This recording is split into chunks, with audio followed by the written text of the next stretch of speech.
Ça, c'est une automatisation N8N incroyable. Et ça, c'est moi en train de la copier-coller en 2 clics grâce au tout nouveau modèle d'Anthropic Claude 4. Et tout ça, ça part d'une simple idée. Si l'automatisation, c'est fait pour nous faire gagner du temps, alors pourquoi est-ce qu'on n'automatiserait pas l'automatisation? Et c'est pour ça que dans cette vidéo, on va tester de mettre en place 5 automatisations différentes, classées du plus simple au plus compliqué, pour voir jusqu'où on peut aller. J'avoue que j'ai passé pas mal de temps à tester encore et encore ce système pour enfin arriver à ce résultat que je vais te présenter maintenant.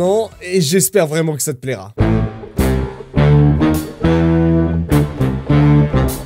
Donc ça, c'est le workflow N8N que j'ai créé pour l'occasion. Et ce qui va nous intéresser, c'est surtout cette partie-là. Et on va d'ailleurs commencer maintenant. On va faire Open Chat et je vais copier-coller mon tout premier prompt pour voir si ça fonctionne. Créer une automatisation qui, à chaque fois que je reçois un paiement sur Stripe, ça m'envoie une automatisation via Slack. Hop, je fais entrer et maintenant, normalement, l'agent autonome devrait me sortir un JSON, donc qui est un format qui permet de structurer de la donnée et en fait qui est le format qui se trouve en soi derrière tout ce système-là sur N8N. Donc comme tu peux le voir, l'agent autonome appelle bien le modèle Claude et là normalement, tac tac tac tac tac. Donc l'agent autonome n'a pas eu assez d'informations parce que je lui ai demandé. Il veut demander le type d'événement, le canal Slack, le contenu de la notification et le format du message et le créneau de call. Je vais lui dire, mets des informations fictives pour le moment. Bien évidemment, l'intégralité de ce scénario est disponible dans mon groupe School qui est dans la description. Dedans, je réponds à toutes vos questions. Donc si l'automatisation est un domaine qui t'intéresse, je te conseille vivement d'aller faire un petit tour. Et donc voilà, juste ici, on récupère le JSON. On a juste besoin de le copier. Je vais aller quelque part sur mon scénario juste ici pour venir le coller et bam, on récupère donc notre webhook Stripe instantanément avec notre module de Slack pour envoyer une notification. Donc là, ça me demande forcément de venir me connecter, donc connecter mon compte Slack parce que ça, bien évidemment qu'il ne peut pas le faire. Et ensuite, j'ai bien mon webhook Stripe Payment Received. Ok, donc on peut dire que le premier scénario est validé. Après, c'est pas mal déjà, mais bon, c'était l'automatisation la plus simple. Donc on va voir comment l'automatisation de mon automatisation se débrouille lorsqu'on veut automatiser des automatisations un petit peu plus compliquées. Super, maintenant on va passer au deuxième cas d'utilisation. Donc on va lire un flux RSS. Pour chaque nouvel article détecté, on va extraire le titre, le lien et le résumé du contenu. Ensuite, on va envoyer ces informations à OpenAI pour générer un post sur Twitter. Et en fait, on va tout simplement publier ensuite du contenu en automatique sur Twitter. Donc là, directement, je fais entrer. Pour ceux qui se demandent d'ailleurs, comment est-ce que je réalise ces petits prompts? Et bien là, tout simplement, j'utilise une astuce que j'avais présentée dans la dernière vidéo qui présentait les 9 astuces sur N8N, qui en fait présentait l'utilisation de cet petit agent-là, qui me permet d'avoir un assistant personnalisé, qui va m'aider en fait sur la création de mes scénarios sur N8N. Donc ça, c'est très pratique et je te conseille aussi de l'utiliser. Ok, l'agent autonome a bien mouliné et maintenant, il me demande de répondre à des informations, donc à des questions complémentaires. Donc là, il me demande l'URL du flux RSS. Donc pour le moment, je vais lui dire « Utilise » des informations fictives. Donc notre agent autonome vient de terminer de mouliner, donc tout simplement je vais copier le JSON qui est juste ici, qui est un petit peu plus grand que le premier scénario forcément parce que là il n'y avait que 2 modules. Donc là je vais le coller et on va regarder ce que ça donne. Ok. Et en vrai c'est pas mal du tout. C'est vraiment pas mal. Comment est-ce qu'il a été construit? On a ce qu'on appelle un schedule trigger juste ici. Donc c'est un déclencheur sur N8N qui te permet d'exécuter à intervalles réguliers un scénario. Ensuite on a un petit module RSS Feed Reader. Donc là, il nous a bien mis un RSS d'exemple, parce que je lui ai demandé en fait de mettre un flux RSS d'exemple. Donc pour le moment, ça, je valide. Ensuite, forcément, il est venu aller récupérer les informations intéressantes à partir du flux RSS. Pour moi, ça, c'est OK. Ensuite, on met un filtre. Donc, il faut juste regarder la condition du filtre. Bah si, il y a des éléments dans le JSON. Donc pour moi, c'est vrai, j'aurais pas forcément mis ça, mais en soi, sur la logique, c'est pas déconnant. Ensuite, on a, du coup, on fait passer ces informations à OpenAI. Il lui a même rédigé un petit prompt. Attends, mais ça c'est fou ça. C'est incroyable. Attendez, tu es un expert en création de threads Twitter engageant, créer un thread Twitter basé sur l'article. Titre, il vient mapper les données. Ah, attention, on est en fixe, on n'est pas en expression. Donc il faut appuyer sur ce bouton là, c'est pas tout automatique. J'ai perdu quand même beaucoup de temps. J'ai dû appuyer sur un bouton. Aïe, j'aime pas trop ça. Et il a pas choisi le modèle, donc je vais devoir choisir un modèle forcément. Par contre, non, c'est vraiment très très impressionnant. Règle importante, chaque tweet doit faire au maximum 280 caractères. Ok, utilise des emojis pertinents. Ok. Bon, alors forcément, ça va pas être le prompt le plus pertinent de la planète, mais le fait qu'il soit déjà là, c'est quand même assez intéressant. Et en plus, on peut après venir guider un petit peu plus précisément le création de scénario N8N. Donc on vient de parse la donnée, il faudrait exécuter ça pour voir si cet élément-là est pertinent. Ensuite, on va du coup faire notre premier tweet. Donc là, après, on a un filtre avec aucune condition à l'intérieur, avec une boucle, pour pouvoir en fait répondre à des tweets. Donc pour moi, clairement, honnêtement, si je dois valider une partie, c'est cette partie-là qui est validée. Jusque là, pour moi, ça c'est validé. C'est vraiment pas mal. Juste cette partie-là, à droite, je dirais qu'elle est pas essentielle. Après, j'ai vraiment fait un prompt... Enfin, j'ai vraiment fait un prompt de 4 lignes. Hein. Donc forcément, c'est pas excellent. Mais j'aurais dû être un tout petit peu plus précis. Pour moi, cette partie-là, c'est un point d'interrogation. C'est à voir à quoi ça sert. Mais sincèrement, je pense que ça va... Enfin, moi, je ferais pas une boucle pour pouvoir réexécuter en boucle des automatisations. Donc pour moi, cette partie à droite, elle est pas valide. Surtout qu'en plus, on a un petit workflow complete juste ici qui sert à rien parce qu'il est dans le vide. Pour moi, en soi, ça, c'est valide. Pour moi, hop, ça, on peut delete. Mais on peut voir quand même que c'est vraiment une base qui est vraiment pas trop mal. Donc maintenant, on va monter encore d'un cran pour voir si on peut encore aller plus loin avec cet agent autonome. Ok, pour cette troisième automatisation, je décide d'automatiser la réalisation de fiches produits via Telegram. Donc en soi, je reçois une image du produit via Telegram, j'envoie l'image à OpenAI pour générer automatiquement une fiche produit, donc avec un titre, une description et des tags. Je génère une image avec ChatGPT du produit en 3D. Ensuite, j'enregistre ces données dans une base de données Airtable et j'envoie une prévisualisation de la fiche produit par email à l'équipe Hop Marketing. Je fais entrer. Et là, j'attends qu'ils viennent me demander forcément des informations complémentaires. Hop, je vais préparer la réponse. Voilà.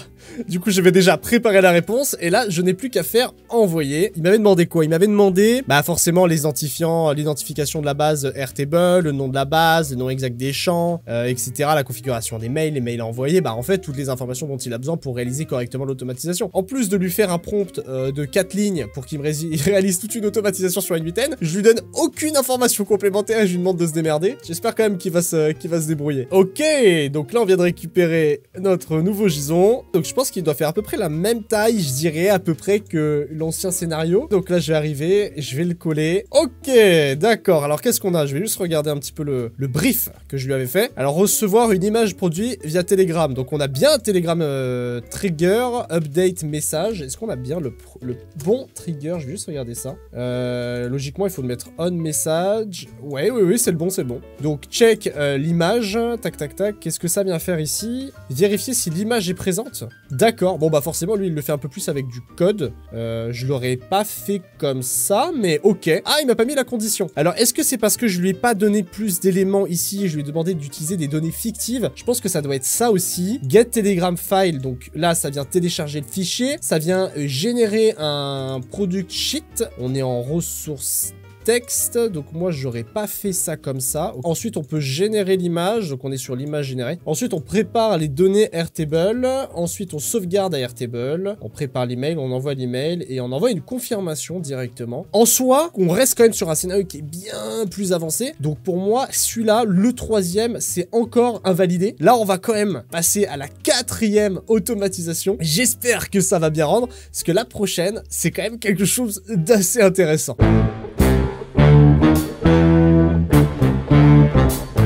La quatrième automatisation, je souhaite... Alors, oups, hop, on arrive à ce qui se passe. Bim, on arrive, on utilise un trigger Gmail. Donc, pour capter les nouveaux mails, ce que je veux, c'est vraiment automatiser les labels de mes mails pour en fait avoir un Gmail beaucoup plus propre.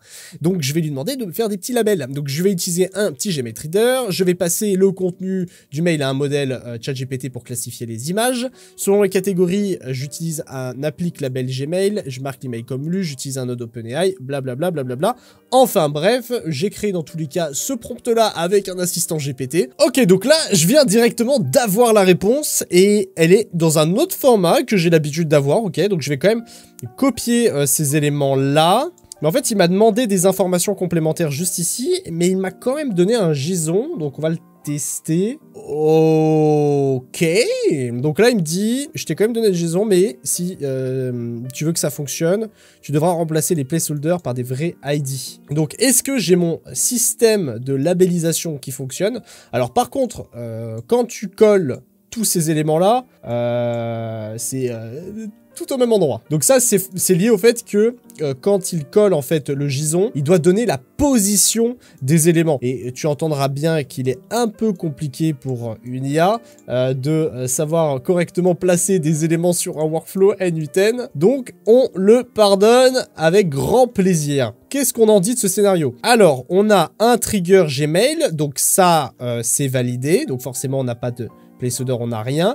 On a un email classifieur, ok, sauf qu'on avait en fait un texte classifieur directement natif à N8N juste ici et qui aurait été plus pertinent, je pense, à utiliser dans ce cas-là. En soi, c'est une IA, ça fonctionne, ça classifie du texte, il n'y a pas de problème avec ça. Ensuite, on a un routeur en fonction des catégories, donc on a promotion, sociale, les ventes, receipts, recruitment et personnel. Donc à chaque fois avec une branche qui en soi ajoute un label au mail, le marque comme lu, génère une réponse. Attends, encore une fois, eh oh, on va pas à chaque fois cliquer sur expression, on souhaite automatiser les choses, on est obligé d'appuyer sur un bouton. Ah là là. Donc ça c'est intéressant. Ensuite, on envoie la réponse, bien évidemment, et on l'add à un Google Sheet. La grande question que j'ai, c'est que fait mon Google Sheet perdu sur la première branche? C'est pas normal. Qu'est-ce que tu fais là-haut? Redescends. Puis en plus, le workflow end, ouais. En fait, moi, ce que j'aurais fait ça, tout simplement. Hop, et ensuite, j'aurais connecté toutes les branches. Je pense que c'est ce qu'il a voulu faire, et il a perdu, il a fait perdre le Google Sheet sur la première branche. Bon, on va le pardonner parce que ça m'a pris approximativement 3 secondes à régler, et en soi, on a notre automatisation de mail qui a été créée et qui est en soi fonctionnelle. Je veux dire, il faut toute la configuration dans les modules. Oui, mais ça, c'est parce que je lui donne des informations fictives. Donc, je trouve ça hyper intéressant. D'ailleurs, si t'aimes bien ces vidéos-là où il y a un peu plus de travail sur l'automatisation que je te présente, n'hésite pas à mettre un like et un commentaire parce que moi, ça m'aide énormément pour tout simplement la création de contenu et le référencement. Bon, là, par contre, j'en ai un peu marre que ça fonctionne à chaque fois. Ce que je veux, c'est vraiment donner quelque chose de compliqué.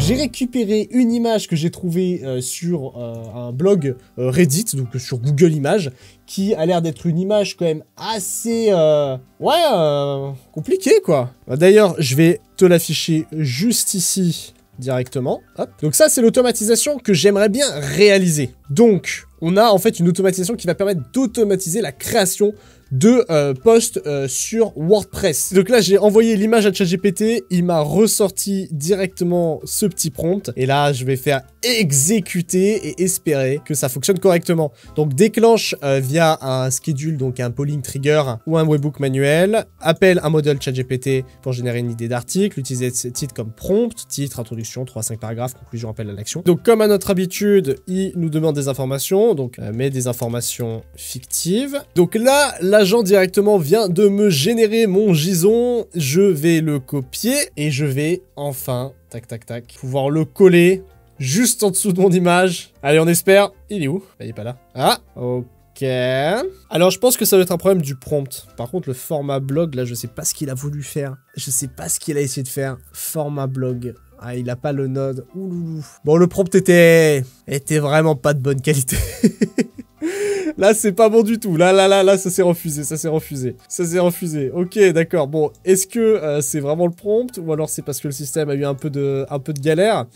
J'espère pas quand même. Ah, c'est dommage. Bon, lui, je vais lui mettre en erreur. Lui, carrément, je le mets en erreur et on va quand même retester. Je pense qu'on va pas s'arrêter sur un échec. Je vais le retester au moins une fois. Je vais essayer de travailler un petit peu mieux le prompt avec l'intelligence artificielle et on va tester ça tout de suite. Je vais essayer directement avec ChatGPT O3 pour espérer d'avoir de meilleures réponses. Alors j'aurais pu aussi utiliser O4 Mini Eye, mais bon, on va tester directement ça avec O3 pour vraiment qu'il puisse me détailler étape par étape l'intégralité des modules de cette image. Vraiment, mon gros doute au niveau de ça, c'est vraiment la qualité de l'image qui est, comme tu peux le voir, nulle. Vraiment, elle est nulle. Mais c'est pas grave, on veut que dans le dernier niveau, on ait une image hyper moche avec une automatisation plutôt complète et de voir s'il arrive vraiment à le réaliser. Donc là, je vais récupérer instantanément la réponse. Je vais la coller dans mon agent autonome qui, d'ailleurs, est tout petit maintenant. Je vais arriver juste ici, je vais la coller, hop, et je vais pas me prendre plus la tête que ça. Donc là, je lui ai simplement mis une phrase comme quoi il doit décrire l'intégralité de ce module en utilisant ChatGPT O3 et en lui fournissant une image de mauvaise qualité. Copie, colle ça dans mon agent autonome. Comme d'hab, je me génère des informations fictives. Ok, tac, et on va voir ensuite ce qu'il va me donner. Qu'est-ce que c'est ça ? Qu'est-ce que j'ai fait ici? Ah, je l'avais collé 2 fois. C'était là que c'était collé tout à l'heure. C'était là, c'est bon, je l'ai retrouvé. Bon, j'espère que j'ai rien supprimé de ce scénario-là. Nouveau Gison, deuxième tentative sur le cas le plus avancé. Mais attends, mais il fait quelle taille, mais il est extrêmement grand. Donc là, je vais pas me tromper, je vais bien le coller en bas. Ah, déjà, ça ressemble un peu plus. Alors, on va regarder ça. Déjà, bon... Pareil que d'habitude, tout est collé, il va falloir remettre un tout petit peu plus d'ordre ici. Tac, tac, tac. Alors attendez, parce que c'est vraiment le bazar. Donc j'arrive même pas à comprendre en fait comment est-ce que ça a été fait. Clairement, on était avec plusieurs headings. Ok, donc là, ils sont présents. Ah oui, d'accord, en fait, en effet, on a généré une image en haut. Là, on a un merge sur la deuxième ligne. Donc d'accord, donc c'est le cas, donc il est là ce merge. Sauf que le troisième avait quelque chose. Ouais, le troisième était en bas. Attendez, mais je crois qu'en fait ils se sont même pas trompés. C'est juste que l'automatisation, c'est vraiment le grand dawa ce que j'ai envoyé. Mais c'est quoi ça? Attendez, mais ça va de partout. Ok, si. Déjà il y a cette partie là. Alors ça, je pense que c'est les 3 dernières parties. Sauf que là, ils ont mis ça là. Non, il y a un souci. Il y a un souci technique. Il y a un souci technique sur cette automatisation, c'est pas bon. C'est pas bon. Non, en plus l'avant-dernier, il était censé avoir un generate an image, j'en ai pas. Ok. Donc non, clairement sur les grosses automatisations, malheureusement on va avoir quelques petits problèmes. Je pense très honnêtement que si tu veux réaliser des grosses automatisations comme tu peux le voir juste ici pour que ça fonctionne et que ça te fasse pas ce pâté qu'on va mettre aussi malheureusement en erreur, pour que ça fasse pas ce gros pâté, en fait ce qu'il va falloir faire c'est générer l'automatisation étape par étape. Ça veut dire peut-être générer uniquement le heading 1 en tout premier, puis le heading 2, puis le heading 3, etc. Après, en fonction de savoir s'il y a des éléments qui changent, et vraiment essayer de décomposer les éléments et de décomposer ça étape par étape. Est-ce que cet agent autonome va te suffire pour réaliser toutes tes automatisations sur N8N?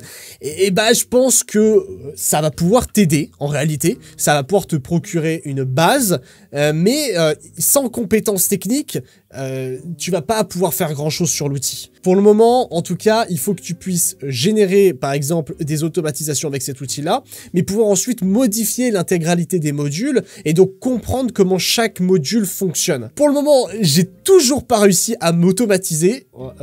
Bon, dit comme ça paraît un peu con, mais pour le moment, j'ai pas encore réussi à m'automatiser. Peut-être que j'y arriverai un jour. Peut-être que j'arrête de faire ça. En attendant, j'espère que cette vidéo t'a plu. Si tu veux aller plus loin sur N8N, je te laisse juste ici une vidéo où je te présente les 9 plus grands secrets, les 9 plus grands hacks de N8N qui vont te faire gagner énormément de temps. Et n'oublie pas, l'intégralité de cet agent autonome est disponible dans mon groupe School qui est dans la description.